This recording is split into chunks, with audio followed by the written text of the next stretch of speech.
पूरी दुनिया में कोरोना का कहर जारी है। इस जानलेवा वायरस को लेकर अमेरिका और चाइना एक दूसरे पर निशाना साध रहे हैं। कौन सही है और कौन गलत, ये तय कर पाना मुश्किल है, क्योंकि इतिहास गवाह है कि ना चाइना शरीफ है और ना अमेरिका दूध का धुला है। दोनों अपना उल्लू सीधा करने के लिए किसी भी हद तक जा सकते हैं, लेकिन फिर भी कोरोना के राज की तह तक पहुंचना जरूरी है।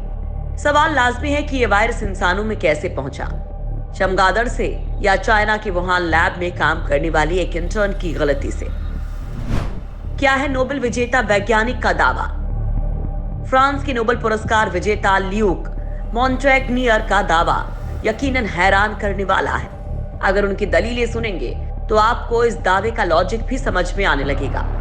हालांकि ये उनकी अपनी राय है, मगर ऐसे वैज्ञानिकों की बातें सुनना अहम है जिन्हें मेडिसिन में वायरस की पहचान करने के लिए नोबेल पुरस्कार से नवाजा जा चुका है। अपने तजुर्बे के आधार पर ल्यूक का मानना है कि दरअसल कोविड-19 के जीनोम में HIV के एलिमेंट मिले हैं और साथ ही उसमें मलेरिया के कुछ एलिमेंट भी मिले हैं, जिससे ये साबित होता है कि कोरोना वायरस की उत्पत्ति किसी लैब में की गई है और ये इंसानों का बनाया हुआ वायरस है। फ्रांस के सी न्यूज चैनल को दिए इंटरव्यू में HIV के रिसर्चर और फ्रांसीसी वैज्ञानिक ल्यूक ने बताया कि एड्स बीमारी को फैलाने वाले HIV वायरस की वैक्सीन बनाने की कोशिश में ये बेहद संक्रामक और घातक वायरस तैयार किया गया है। इसलिए नोवल कोरोना वायरस के जीनोम में HIV के तत्वों और यहाँ तक कि मलेरिया के भी कुछ तत्व होने की आशंका है। SARS-CoV-2 एक हेरफेर किया हुआ वायरस है जो गलती से वुहान के लैब से जारी किया गया। ऐसा कहा जा रहा है कि वुहान लैब में चीनी वैज्ञानिक एड्स के टीके को बनाने के लिए कोरोना के वायरस का इस्तेमाल कर रहे थे। इसलिए शुरुआती जांच में HIV RNA के टुकड़े SARS-CoV-2 जीनोम में पाए गए। हालांकि ये बात अभी तक कंफर्म नहीं हुई है, मगर इन दावों को सिरे से नकारा भी नहीं जा सकता, क्योंकि ये क्लेम वायरस पर रिसर्च करने वाले एक सीनियर साइंटिस्ट का है।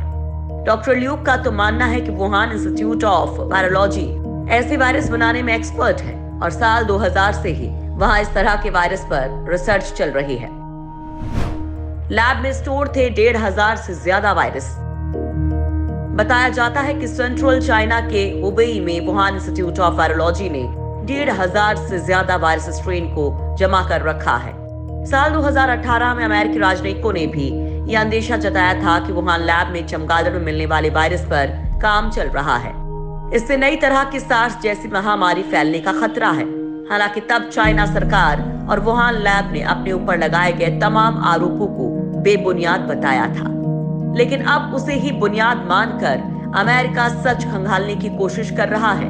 हालांकि चाइना ने लैब में नोवल कोरोना वायरस बनाए जाने के तमाम आरोपों से इनकार करते हुए कहा कि वुहान इंस्टीट्यूट ऑफ वायरोलॉजी की P4 लैब में घातक वायरस पर रिसर्च जरूर होती है, लेकिन ये कोरी अफवाह है कि कोविड-19 का जन्म इसी लैब में हुआ। चाइना के मुताबिक वुहान लैब में काम करने के कायदे कानून बेहद सख्त है और यहाँ से वायरस का बाहर आना तकरीबन नामुमकिन है। एक्सपर्ट के अलग अलग दावे। वैज्ञानिकों के इस वायरस को लेकर अलग अलग दावे सामने आ रहे हैं और जैसे मरीजों का इलाज किया जा रहा है उससे तस्वीर और भी क्लियर होती जा रही है, क्योंकि कोरोना के बहुत से मरीजों को कुछ हॉस्पिटल्स ने एड्स की दवा से तो कुछ ने मलेरिया की दवा से ठीक किया है, जो वैज्ञानिक ल्यूक के दावे को पुष्ट करते हैं। वहीं दूसरी ओर खुद चाइना के वैज्ञानिकों का भी रिसर्च सामने आ चुका है, जिसमें क्लियर है कि ये वायरस ना तो चमगादड़ से 100% मिलता है और ना ही पेंगोलिन के वायरस से ही पूरा मिलता है।